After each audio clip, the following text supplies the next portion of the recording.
د افغانستان د اسلامي جمهوریت جمهور رئیس محمد اشرف غنی نن له غرمې مخکې د امنیتي وضعیت د ارزونې او په وروستیو پیښو کې د امنیتي او دفاعي ځواکونو د شهیدانو له کورنیو سره د غمشریکۍ په موخه د لوړپوړي دولتي پلاوي په مشرۍ هلمند ولایت ته سفر وکړ. جمهور رئیس غنی ته د هلمند په شورابک هوایي ډګر کې د دغه ولایت امنیتي او دفاعي مسؤلانو او د ملکي ادارو چارواکو هرکلی ووایه او د تشریفاتو قطعې له معاینې وروسته یې د 215 میوند قلوردو په مقر کې د هغو 14 تنو شهیدانو سرتیرو له کورنیو سره وکتل چې په ګرشک ولسوالۍ کې په وروستۍ پیښه کې شهیدان شوي وو او د شهیدانو روح ته یې دعا وکړه. لومړی د شهیدانو د کورنیو په استازیتوب محمد ناصر په خپلو خبرو کې د امنیتي او دفاعي ځواکونو د شهیدانو کورنیو ته د جمهور رئیس له ځانګړې پاملرنې او ډاډګرنې مننه وکړه او زیاته یې کړه: زما 3 ورونه د وطن او خلکو څخه د دفاع په لار کې شهیدان شوي دي او 4 نور ورونه مې ټول وطن څخه د دفاع په لار کې هر راز قرباني ته چمتو دي. ورپسې جمهور رئیس غنی هلمند ته د خپل راتګ اصلي موخه د شهیدانو کورنیو سره غمشریکي او ډاډګرنه وبلله.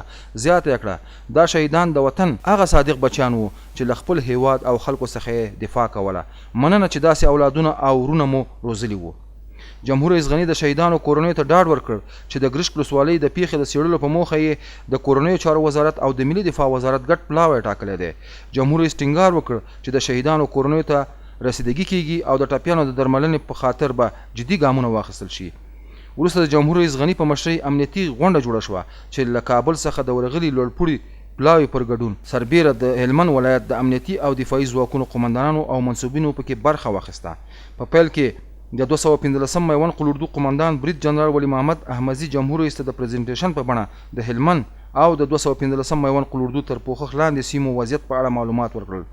برید جنرال ولی محمد احمدي وویل سره له دې چې سږ کال دښمن په خپل ټول توان په هلمند فشار راوړ خو زموږ امنیتي او دفاعي ځواکونو دښمن ته غاښ ماتونکی ځواب ورکړ او د هغوی شوم پلانونه یې شنډ کړل. ورپسې د افغانستان د اسلامي جمهوریت جمهور رئیس محمد اشرف غنی د ناوې، نهر سراج، مارجې او نادعلي ولسوالیو کې پوځي عملیات او د امنیتي او دفاعي ځواکونو زړورتیا او سرښندنې وستایلې او زیاته یې کړه.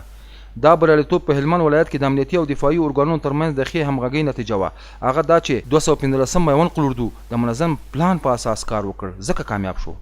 جمهور رئیس څرګنده کړه چې حکومت د امنیتي او دفاعي ځواکونو سمبالښت او تجهیز ته لا زیاته توجه کوي او ژر به د هیواد د هوایي ځواکونو د پیاوړتیا په موخه 680 میلیون ډالر ولګول شي او ژمنه یې وکړه چې ستاسو په ټولو وړاندیزونو به غور او په اړه به عملي اقدامات وشي. ورپسې جمهور رئیس غنی د 215 میوند قلوردو په مقر کې د بریدملانو او افسرانو سره غونډه وکړه او له دې امله یې ورڅخه مننه وکړه چې تاسو لومړنی جمهور رئیس یاست چې د بریدملانو او افسرانو سره جلا ګورئ او د هغوی غوښتنې اورئ. هغوی ډاډ ورکړ چې له وطن او خلکو څخه به کلکه دفاع کوي او په دې لار کې به خپلې سرښندنې ونه سپموي.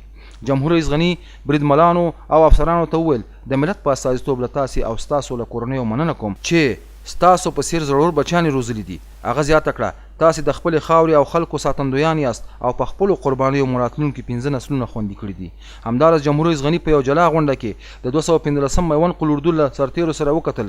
په دغه غونډه کې د هلمند والي حیات الله حیات په خپلو خبرو کې د امنیتي او دفاعي ځواکونو د زړورتیا د ستایلو ترڅنګ جمهور رئیس ته په هلمند ولایت کې د ملکي او نظامي ارګانونو ترمنځ د همغږۍ ډاډ ورکړ او د دښمن بېرحمانه تکتیکونو ته په اشارې وویل: ګران ولسمشره، زه د ملکي او نظامي ادارې د مسؤل په صفت ډاډ درکوم هغه همغږي چې دلته موږ د امنیتي ارګانونو ترمنځ لرو. فکر کوم چې بیلګه به یې په نورو ولایاتو کې نه وي. د دې ترڅنګ لازم ګڼم چې د قاطع ملاتړ یا د آرس د همکارانو نه د زړه له کومې مننه وکړم چې هغو هم په هلمند کې د دغې همغږۍ او د نظامي شورا کلک غړي دي او موږ سره شپه او ورځ په هغه هلو ځلو کې چې د ولس دپاره موږ پیاخته یو په هغې کې راسره همکار دي. د هلمند ولسونه د خپلو امنیتي قوتونو او د خپل حکومت او دولت سره دي. درون ولسمشر موږ تېره دوشنبې په هلمند کې یوه لویه ولسي غونډه لرله او په دې ولسي غونډه کې تقریبا د 1000 شاوخوا یوازې میرمنو ګډون کړی و. تاسو ته به معلومه وي چې هلمند هم یو لرې پروت ولایت او دلته د موږ خویندې او لوڼې او مورګانې په اسانۍ له کوره نه وځي. ولې د دو وتل په دغه زرګونې غونډه کې ګډون دا موږ ته جوته کوي چې دو څومره د امنیت ثبات سولې او سوکالۍ تږي دي او څومره دو د اوسني نظام او د خپل امنیتي قوتونو نه ملاتړ کوي. کله چې عملیات وشي متاسفانه دښمن د دوه غیر انساني تکتیکونو نه چې کار په جنګ کې اخلي. یو دا چې د خلکو کورونو نه د موږ امنیتي ارګانونو باندې ډزې کوي، یعنی کورونه سنګر ګرځي. حتی تر دې چې د RS قماندان جنرال ټرنر دلته ناست ده، په اکثره وختو کې دو حتی ملکي کسان ځان سره ساتي تر څو دو موږ په نښه نه ګو. بل هغه غیر انساني، غیر اخلاقي، غیر اسلامي او غیر حقوقي بشري عمل چې دښمن کې هغه په سلهاو ماینونه دي. په هلمند کې موږ په دې لګیا یو چې ولس دې ته راپورته کړو تر څو په مخالفینو غږ وکړي او د ماینونو د بندیز اعلان وکړي. متاسفانه روزانه د 15 نه تر 10 تنه په هلمند کې ملکي کسان په ماینونو باندې الوزي.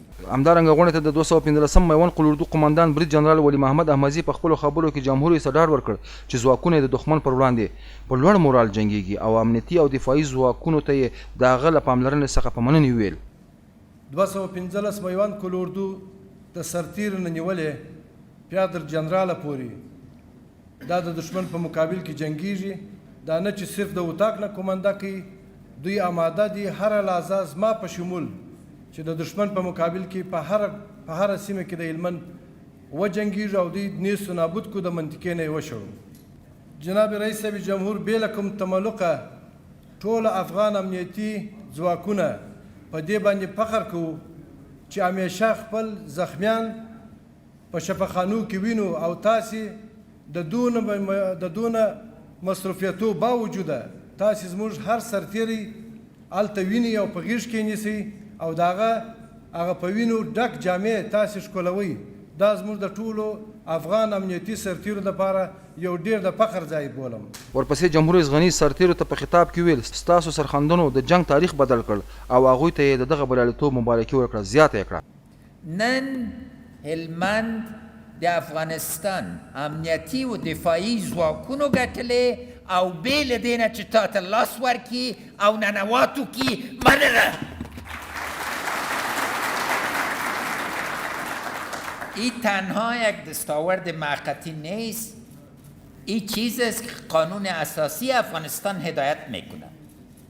قوای امنیتی و دفاعی افغانستان باید انحصار مشروع قوه را به دست بگیره و تمام مسئولیت و صلاحیت باید به عهده شما باشه.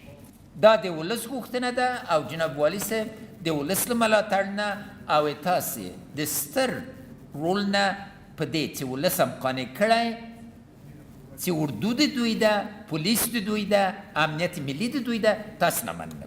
جمهور رئیس ویل سږکال د غوث ملاتړ ماموریت په همکاري او د امنیتي ارګانونو ترمنځ د سمې همغږۍ له امله له دفاعي حالت څخه تعرضي حالت ته تللي یو او د ناوې جګړې ګټل د دغه حالت ښه بېلګه ده. جمهور رئیس غني د امنیتي او دفاعي ځواکونو د معاشاتو او امتیازاتو په ورکړه کې ځنډ د نه منلو وړ وباله او زیاته یې کړه. طریق پرداخت ماشا و تعلل در ماشا مورد قبول من نیست.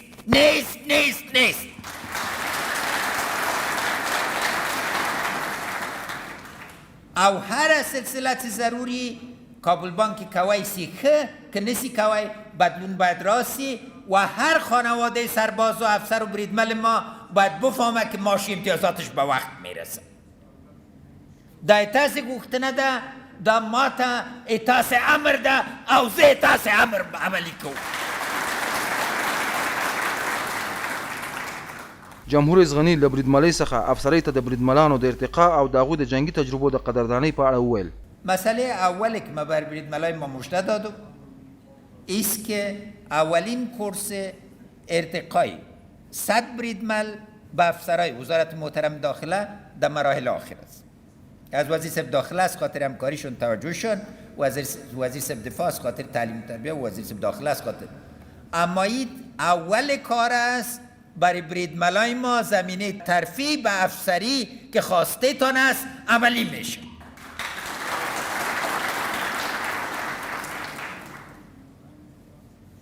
تجربه جنگی تان باید به اساس قانون ذاتی جزء تجربه درسی تان حساب شد. کاغذ پرانی در اتو مورد قبول سطح رهبری قوای امنیتی و دفاعی ما نیست، مورد قبول ما نیست. وقتی که دوره 3 ساله از اینا تکمیل میشه، اینا باید مطلق حق داشته باشن که در قول اردوی دیگه در زون دیگه بتانند شامل شن. دا تبعیض ده چې څوک د دوی ممنوع کېږي او ورته وایي یا هلمند ته بیرته لاړ شه یا له اردو نه وځه. تاسې د منلو وړ نه ده، ما د منلو وړ نه ده. جمهور رئیس غني وویل دفاع وزارت باید کدري سیاست تعقیب کړي چې تر ټولو تکړه کسان یې د رهبرۍ سطحې ته پورته شي، هغه زیاته کړه. ما خاصتا از افسرهای شجاع و دلیر ما تشکری میکنم. در جلسه که ما همراه افسرها داشتم، یک افسر یک چیز برای یک افسر نخواست، اما هر چیز برای قول اردو و برای افغانستان خواستند. من نه دزلل کوم نه منم. یعنی امروز افسرهای شجاع افغانستان خواهان یک پالیسی کادری هستند که افراد مثل جنرال صاحب آمدزه در سطح رهبری میرن.